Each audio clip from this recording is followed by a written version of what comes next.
wengine ambao mnaongea huko, nipeni masikio, kwa sababu sasa ni Mungu tumemwakilisha mahali hapa. Amen. Nataka kutoa pole kwa familia kwa jumla. Poleni sana, na Mungu awe mfariji wenu wa kweli. Wale wote wamekuja hapa baada ya huu mwezi, kabla wishi wote watakuwa wameondoka, lakini mbaki na Mungu. Mungu hatakuwa ameondoka, atakuwa pamoja naye.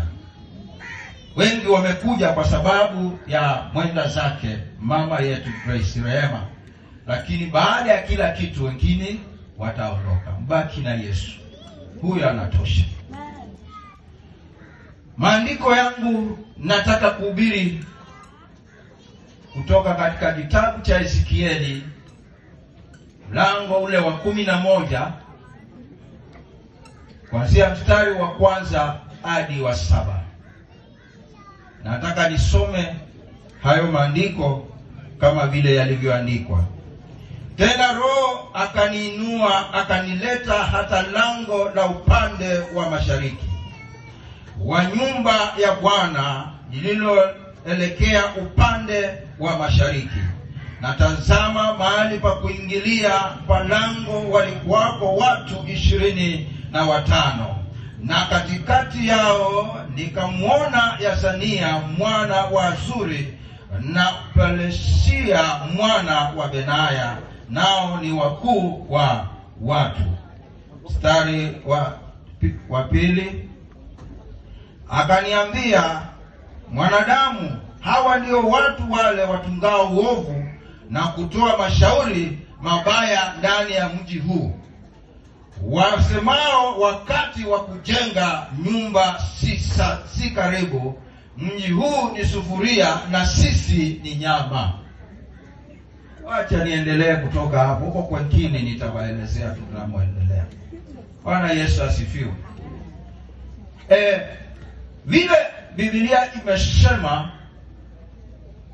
ni kwamba kila mji ambao kuna wakaaji wanaokaa pale, maana hakuna kijiji ambacho hakina watu, hakuna kijiji ambacho hakina viongozi. Kuna nyumba 10, kuna wazee, kuna machifu na kuna wanaibu wa chifu na kuendelea. Kwa hivyo kila mji huwa una wazee, kila mji huwa una viongozi. Na mimi nataka kuzungumzia mahali hapa tupo siku ya leo. Ninajua kuna mji na kuna mahali ambapo watu huwa wanaketi wakinywa chai au wakipiga gumzo, wakiongeleshana, na wao mahali huwa wameketi wanaonanga anayeingia na anayetoka katika mji huu. Na hapa tumetajiwa wazee 25 na tukatajiwa wana wawili, mmoja anaitwa Benaya na mwingine anaitwa Peleshia. Na tukaona ya kwamba kuna hawa wazee ambao wanapoangalia ukiingia na ukitoka, wao ndio wanaojua wakati wa wewe kuendelea. Wao ndio wanaojua wakati wa kujenga nyumba ikifika. Wao ndio wanaojua wakati wa kununua gari ukifika. Na wao ndio wanaojua wakati wa kununua bodaboda. Hata kuoa wao ndio wanaojua. Si tumeambiwa hapa? Na inaendelea kusema ya kwamba watu wa mji huu ni nyama na kuna sufuria. Kwa hivyo tukiendelea pale chini, kuna mahali maandiko yanasema nyama zetu ndizo zinazoliwa. Kuna sufuria na kuna mti na kuna maji yanachemka. Haya maji yanayochemka yanachemsha maisha yako. Kuna mambo ambayo huwa tunapitia kama wana familia. Hivi saa hii tuko hapa tunaendelea kuhubiri. Hapa kuna watu wanaumia, ni wagonjwa. Kuna mtu ambaye maisha yake yanachemshwa na ugonjwa. Kuna mtu ambaye maisha yake yanachemshwa kwa ndoa kuanguka. Kuna mtu ambaye maisha yake yanachemshwa na kula majani kama mbuzi. Kuna mtu ambaye maisha yake na kunywa mvinyo ambao hauko kwa maandiko. Kuna mtu ambaye anachemshwa na mambo ya kichawi, lakini nimekuja kuwatangazia habari njema ya kwamba yuko ambaye ndiyo mwanzo na mwisho. Maandiko yanasema yeye ni Alfa na Omega, kumaanisha kama ni Grace yuko pale katikati hiyo jina, kama ni Muli yuko pale, maana ni Alfa na Omega, kumaanisha ya kwamba yeye hapo kuanzia A mpaka Z. Kwa hivyo hakuna jina ambalo alijui. Bwana Yesu asifiwe. Na mimi nataka kukuhakikishia ya kwamba huyu Yesu peke yake ndiye anayeweza kuokoa. Huyu Yesu peke yake. Wakisema hautajenga, atakuruhusu ujenge. Wakisema hautaolewa, Yesu atakuruhusu uolewe. Haleluya. Na ukiolewa ndoa ipone. Sio ndoa iwe nikiruka njia. Ndisi ndoa iwe kuna tamaa. Ukiolewa ile ndoa ipone. Ukifungua biashara ipone. Bwana Yesu asifiwe. Hao wazee sio zaidi ya Mungu. Hao wazee ninaozungumzia ni wachawi. Tusibembelezane, ni wachawi. Hata saa hii nikasema wenye wamejifunga viunoni wasimame, wakiwa waaminifu watasimama wengi sana. Kwa sababu waliambiwa na hao wazee, funga hicho kiuno ndio ukaweze kustiri mambo ya kiuno. Nikisema waliofunga hapa hivi, manake wakifunga huku kitaonekana. Wakiwa waaminifu wasimame, watasimama. Lakini wache nikwambie, kuna mmoja ambaye ni zaidi ya kujifunga kiunoni. Kuna mmoja ambaye ni zaidi ya kuwa na kinga ya duniani. Na huyu ndiye aliyebeba uzima wa milele. Huyu ndiye aliyetumwa, aliyeupenda ulimwengu, hata akamtoa mwanaye Yesu wa pekee. Na akasema yoyote ajaye kwa mlango mwingine, huyo ni mwizi. Usikubali kuitwa mwizi.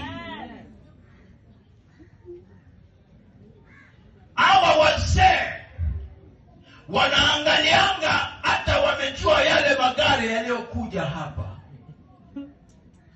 na wameyahesabu, mbali na wale waliokuja na zile magari za public, zile gari ambazo zimeingia hapa na magurudumu manne, wacha mawili, wamehesabu.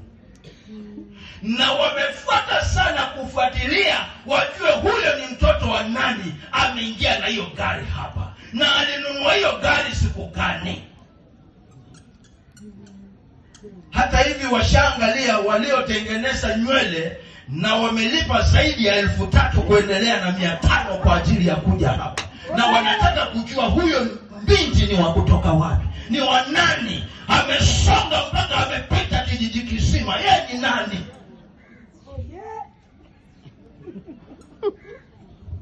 Hivi ukija na hiyo gari siku ile ingine huje kwa miguu, usije na gari. Kwa nini? Wamekuweka alama, na sio ile alama ya Kaini. Ya Kaini ni ya mzungu. Mzungu akitokezea hapa, kila mtu atageuza shingo amwangalie. Sisemi hiyo alama ya Kaini, nasema alama ya kwamba ukija na gari hapa leo, wakati mwingine ukija basi huje na pikipiki ama bodaboda kwa lugha ya sawa. Ukiwa umejenga nyumba na bahati mbaya ukapiga picha ukatuma, hiyo picha ikiwafikia, lazima wajue uligharamika kiasi gani ukajenga hiyo nyumba, na hizo pesa ulitoa wapi. Kuna naye anayepeana pesa, na huyo akipiga muhuri maisha yako yatapona.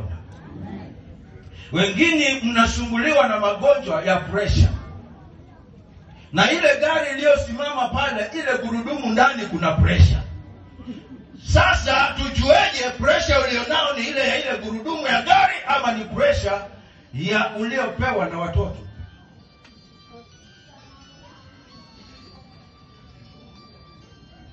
Pressure ni majini. Ugonjwa wa sukari ni uchawi. Ugonjwa wa kansa ni uchawi. Hayo majina yote mnaosikianga ni majina ya ubatizo. Sijui kama ubatizo ulianza. Hakuna ugonjwa ambao ni ugonjwa unakujanga kawaida. Na wengine wenu kwa sababu ya kuota ndoto mkifukuzwa, ukiamka asubuhi unahema mpaka unatafuta shuka ulio nao wajipangusa majasho. Na umetoka kulala, lakini sasa katika ndoto unapiga marathon. Ukipiga marathon siku 3, ukiamka unaanza kusikia moyo unaenda kasi. Unaanza kusikia damu inaenda kasi. Kumbe ile roho ya ule mchawi anaokufukuza na panga ndiye anayefanya ukose usingizi, na baada ya hapo ugonjwa wa pressure unaingia. Maana umekosa usingizi wiki nzima. Ukienda hospitalini unaangaliwa, mama, kweli pressure yako iko juu. Kumbe ni uchawi umepanda gorofa. Ndio pressure ikipimwa iko juu. Wengine unaota ukidungwa mguu sindano. Unadungwa sindano kwa mguu na wewe si mgonjwa. Baada ya mwezi mmoja unasikia ya kwamba ati damu yako ni chafu. Kumbe uliongezwa damu nyingine chafu ya kichawi ndio ikachafua damu yako. Ukienda hospitalini waambiwa damu ni chafu. Kumbe kile kinachotakikana ni pesa zako. Kumbe kwa familia kumetumwa jini linaoitangwa chuma ulete. Na wanajuanga zikiingia mkononi wanamlika maisha yako. Hao wazee, pesa ikiingia mkononi, ikiwa wewe ulitupiwa jini la chuma ulete la ulevi, koo inaanza kuwasha. Ukimaliza ile pesa, koo inapona. Kwa nini? Kuna chuma ulete anafanya kazi. Biashara unafanya lakini haifanikiwi. Wale wazee walituma jini la kwamba chuma ulete, tafuta ukiniletea. Kwa hivyo hakuna ugonjwa ambao unastahili kukubali. Wale ambao mmebatiza magonjwa yamekuwa yenu, peaneni magonjwa kwa mwenyewe. Na mwenye magonjwa ni shetani. Huyo ndiye mwenye magonjwa. Mungu hana mambo ya magonjwa. Mungu yeye analeta uzima. Bwana Yesu asifiwe. Mungu analeta uzima. Mungu anakutakia maisha mazuri. Katika kitabu cha Kutoka mlango wa 23 maandiko yanasema kwa kanuni moja, ukinipenda mimi na unitumikie mimi Mungu wako. Naamini hapa alikuwa anaongea na wana wa Israeli, na leo anaongea na wewe. Ukinipenda mimi Mungu na unitumikie mimi, maandiko yanasema nitabariki maji yako unaokunywa, nitayabariki.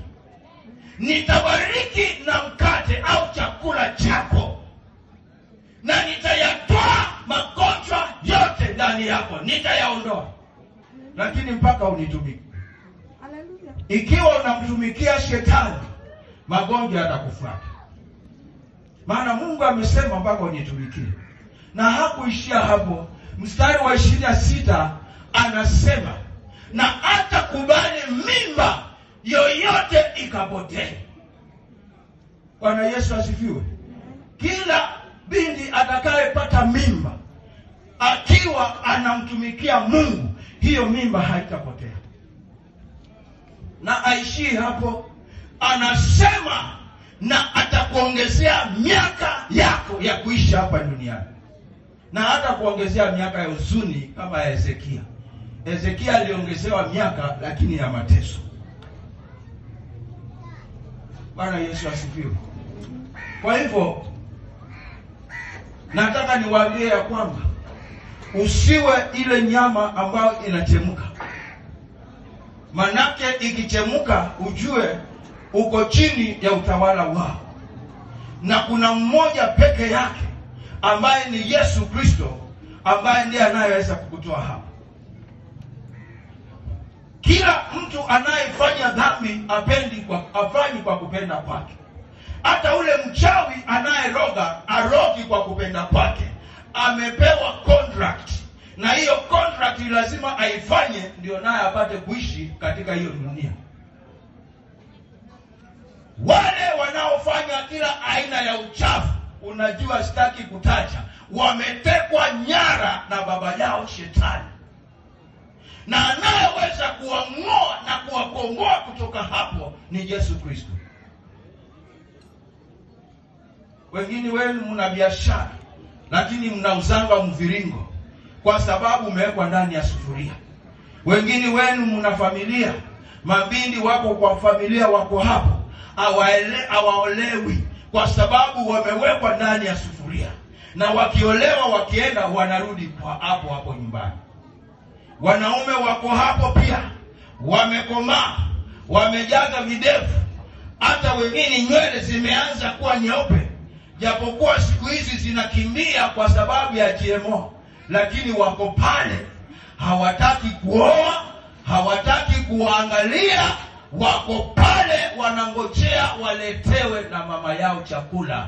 Hawa wamewekwa kwa sufuria, wanachemka. Na hili usikuache kuchemka, maisha ya kuchemshwa na sufuria, uwe nyama uliwe. Na wazee ambao wamemiliki mji huu kwa njia ya kichawi, lazima utoke kwa hiyo sufuria, na kutoka kwa hiyo sufuria ni kuokoka peke yake. Tunaishi siku za mwisho. Biblia inasema wa kwanza watakuwa wa mwisho, na wa mwisho watakuwa wa kwanza, si ndio? Kwa hivyo hivi ninavyoongea, katika nchi za Uarabuni Waislamu wanaokoka kuokoka. Na hivyo ndivyo ninavyotafsiri maandiko hayo, ya kwamba wale tulio wadharau ambao ni Waislamu saa hii ndio wanaokoka kuokoka, maana tumeingia katika ufifio wa mwisho. We are in the last revival, wakati Mungu atasimama kama Mungu, na wale wa kwanza watakuwa wa mwisho. Wewe ambaye unajivunia Ukristo na hujaokoka, acha nikwambie, unacheza na moto, unacheza na kiberiti. Wewe ambao unajivunia Uislamu na hujaokoka, unacheza na moto wa kiberiti. Ukweli ni huu, kuokoka ndio dawa. Hakuna atakayeingia katika uzima wa mbinguni isipokuwa yule aliye na Yesu, maana Yesu ndio njia.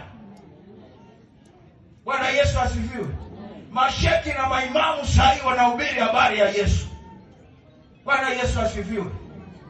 Na mimi sikuja hapa kubembeleza, kwa sababu nikaondoka usiku wa leo najua mahali ninaenda. Sio pale wewe utaniambia rest in peace, nita rest in peace, utajua nilikuwa nimeenda wapi. Haleluya. Hiyo ni ya kwako. Oh yeah. Siri ya kaburi aijuae ni nani? Kwa hivyo wewe unaposema rest in peace, basi na huo uende huko uje utuambie na sisi pia tumuongezee. Hakuna kitu kingine, hakuna shortcut. Si ni kweli? Kwani kuna kubembelezana, si ni kweli? Ikiwa ni rest in peace, enda huko basi uangalie kama kuna peace. Na kama kuna peace njoo. Hata mimi Titus nitaenda nimsalimie. Na hiyo kienda huko urudi, yako imeisha. Ecclesiastes chapter 9 ukianzia mstari wa 4 wa 5 inasema aliyekufa yake yameisha, hata hakuna ukumbusho. Ukimkumbusha na mlikuwa mnadaiana, akiamuka aje kukufukuza na panga, usimlaumu, maana ulimkumbusha. Si umemkumbusha? Nasikia